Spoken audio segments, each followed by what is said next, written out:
Hi hello welcome to movie updates.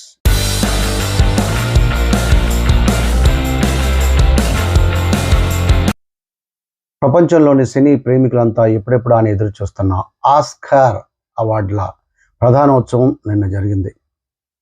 96వ Oscar అవార్డులు loss ఏంజల్స్లోని Dolby థియేటర్లో అట్టహాసంగా జరిగాయి. ఓపెన్ హైమర్ అనే సినిమాకి ఆస్కార్ల పంట పండింది.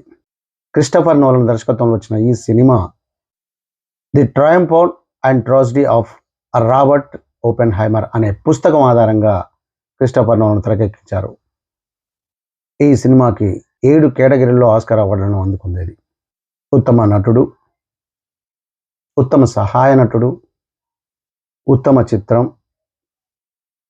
ఉత్తమ దర్శకులు, ఉత్తమ సినిమాటోగ్రఫీ, ఉత్తమ ఎడిటింగ్ అండ్ ఉత్తమ ఒరిజినల్ బ్యాక్గ్రౌండ్ స్కోర్ 7 కేటగిరీల్లో ఆస్కార్ అవార్డులను సొంతం చేసుకుంది ఓపెన్ హైమర్. వాస్తవానికి ఈ సినిమా చాలా విమర్శలకు గురైంది. జూలై 2023లో సినిమా రిలీజ్ అయింది. సినిమా రిలీజ్ అయిన సమయంలో చాలా విమర్శలు ఎదుర్కొంది.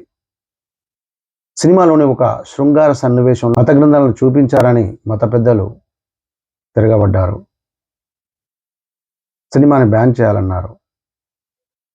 సినిమాపై ఆగ్రహంతో విమర్శలు గుప్పించారు. అయినా ఇన్ని విమర్శలను తట్టుకొని సినిమా సూపర్ డూపర్ హిట్ అయింది. కోట్ల కలెక్షన్లను కొల్లగొట్టింది. ఇప్పుడు ఈ డాల్బీ థియేటర్లో సినీ ప్రేమికుల మధ్య 7 కేటగిరీల్లో ఆస్కార్ అవార్డులు సొంతం చేసుకోవడం అంటే మామూలు విషయం కాదు. Open హైమర్. Congrats to Christopher Nolan. Please do subscribe Namala Media. Thank you.